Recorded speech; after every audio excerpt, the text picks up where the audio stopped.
Well, welcome once more onto the beach, dear friends. Uh, we're going to just finish off this. I made these loops, but I didn't actually extrude them, so I'm just going to select these. Oh, straight into it. Not much of an introduction. Just get involved, like. Select these. We're going to extrude them with E a little, and it just looks a bit bland from here, but it is, it's a wall. You wouldn't want windows there. I'm just sitting in a window looking out over this. What are you doing, bud? I'm having a great day, mate. Just looking at the landscape. Life's beautiful. Oh, lovely. Is that an army, bud? Yeah, that's an army in the background, bud. That's an army. Oh, I better close the window, I suppose. No. Right, I am going to put another bunch of windows around the side here. Here we go. 3 of them. And we'll just put 2 in the middle. Press I, because we want them separated. And we're not even going to bother with rounding them off. That should do the job. Control S. No, I'm being cheap. Let's just nick a balcony from somewhere. I'm sure you've made some kind of balcony. We'll take this. We've definitely made that. Take that. We'll shift D it because we might need to make changes. Rotate it to match. Like this. And then just, let's have a look. Where is the first? So GY, calm down. The origin. Oh, I'm not gonna. I shift D that. Yeah, I did shift D, so I can. If you've Alt D'd something, you've made an instance, and the thing you've made an instance of has its point of origin somewhere else. If you move the origin or the geometry to the origin with your duplicate, wherever the original was, it will completely move out of place because the origin is, as I say, it's not here. I've duplicated it. If I move, I'll show you. I can't. Yeah, I can. Alt D X. Right. So I've instanced that. Let's just bring it so we can see it. I've instanced this, but the origin is nowhere to be seen. So if I try and rotate that, it's going to try and rotate from down there. So I would want the origin back there. So if I now put my origin to geometry, this one in the background will move. Origin to geometry. See, it's gone. Because now that geometry has gone to wherever the origin is. So that's why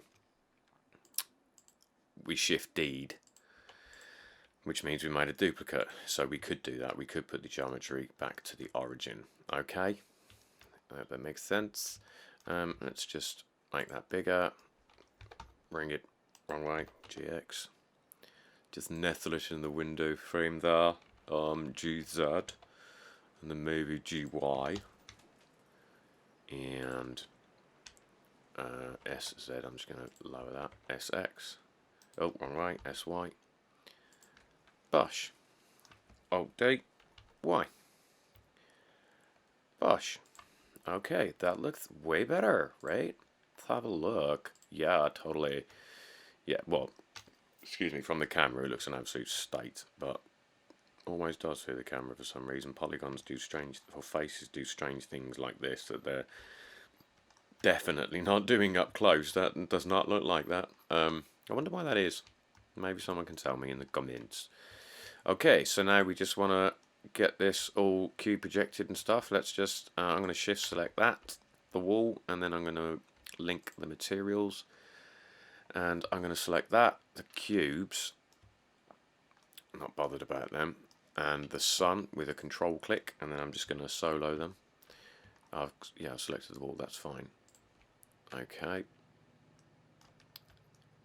Now I'm sure I've cube projected this. Let's try that again. AU cube projection. Oh dear, why is it all skewiff? Why is it doing that? Oh, it's the scale. It's the scale of the filter. That's fine. It's wobbly bricks. Wobbly. And we'll just. Where? Oh, I didn't solo them. No, I thought somehow I deleted these cubes. Why have they shifted? Oh, because we opened this up. Wake up, Nick. Okay, well we know we instant that, so if we apply the material and do any UV we need on that, it will apply to all of them. Wrong. So select cubes. As you can see, we've only got one selected because it's an array. And then I'm going to shift click that and join link the materials. Let's have a look. And it's likely going to need some UV editing. Yep. So I'm just going to select this and go into UV editor. Select the cube tab, and then we want to make it massive. Nope, smaller, way smaller. Let me turn off my overlay. A bit more. Please register my mouse click when I press it. Darned machine. Alright, I'll do, won't it? Everything looks nice. So now if I unsolo,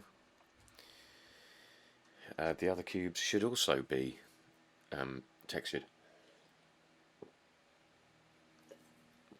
Hey presto, they are. Was I? I am, thank God for that. Okay, so that's that done.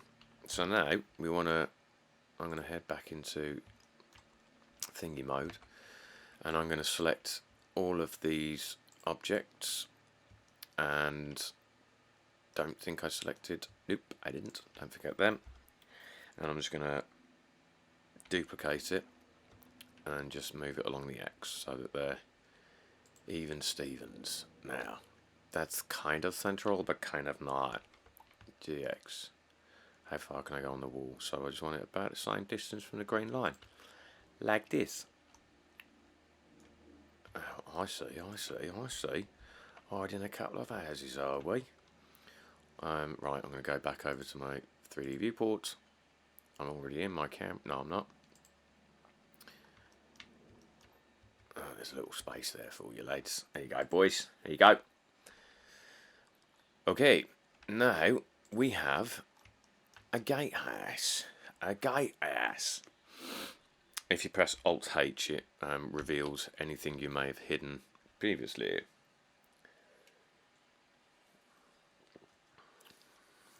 Zoom in.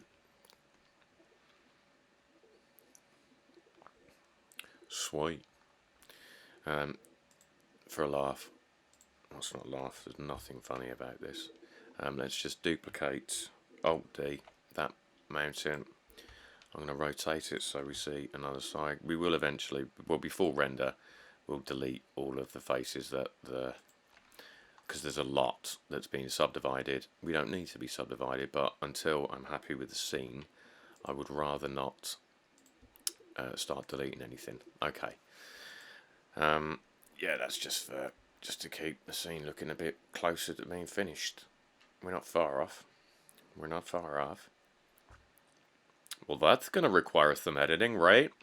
'Cause that's crazy. I don't know what's happened there. It's Alt-D, which means we can't make any changes to the material unless we make it its own object, which I'm going to do. I'll explain once I find where it is. So, hang on. In my quick menu, it is Object and Data. Control A. Location and Data. Rotation and Scale. It's not Control A. Oh, bugger. Hang on. I'll find this. Make links. Haha. It is there. So make links. No, not make links. That should be to cut the links. I don't want to do that. Relations, make single user. There we go. Took long enough. So yeah, relations, make single user, object and data. Because until we do this, if we make any changes to this mountain or the material, it's going to be both of them. So what I'm going to do is just, now that this is its own thingy, it's now taking up its own memory. But that's fine, we've likely got quite a bit to spare, 10 minutes. So let's just have a look at this mountain. I I'm going to SZ. I'm going to shorten that a bit because the polygons are, or the faces are a bit stretched, and then scale it up a bit. I just don't want any sky visible. Okay. And now I think the strength of these might be a bit too much on all of them, so on the displacement I'm going to take the scale down to 0.05. And what we're looking at, it's not made a great deal of difference, but I'm going to do this. Oh, it's fine. That's, yeah, I've got both. So I need to make this material its own material so that it's not affecting this guy, because I'm quite happy with how that looks. I guess there's too many big chunks, and I think before, to remove the big chunks, we took that one on the mask to the right. Am I correct or am I incorrect? I'm totally incorrect. So let's try the other way. So I'm just editing the mask here. And it's not giving me the effect I want, so I'm now going to edit the size of the big chunk Voronoi, the one that's going into colour 2. So let's put that up to 1.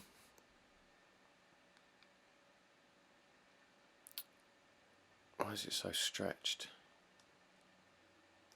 Oh, because it's stretched on the y-axis. Okay, see where we've, in this mapping node, that's where we've done something with that one over there, but it doesn't quite work over here. So this y, just put that back to 1.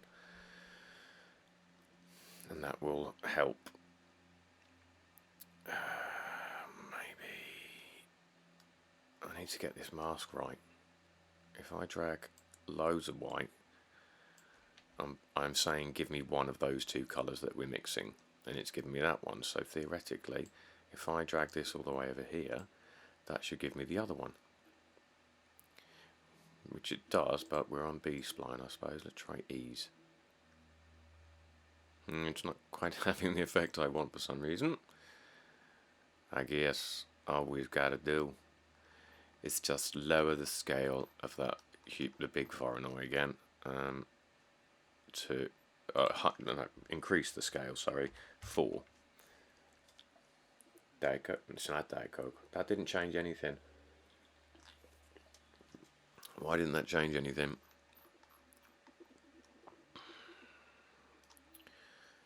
That's the big Voronoi. What am I multiplying? Is that strength? Yes. Ultra horses. Right, I need to see why that's not changing. It's the mask. It's got to be the mask. This is where all the fun starts. When you're making changes and nothing happens. That's better. That's all it was. I just needed to let more, the mask let a bit more of that one in. Now that scale is too small.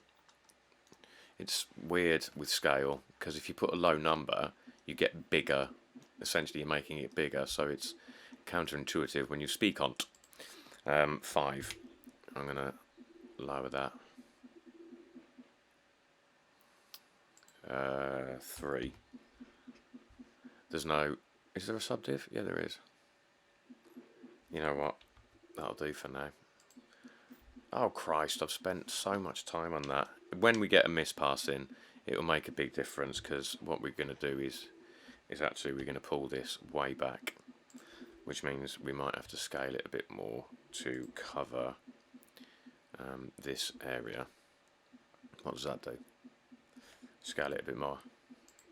G, because when we put the mispass in, this will be clearly further back than this, but that is looking alright. Okay, excuse the banging. I will leave it there, because that's been 15 minutes practically.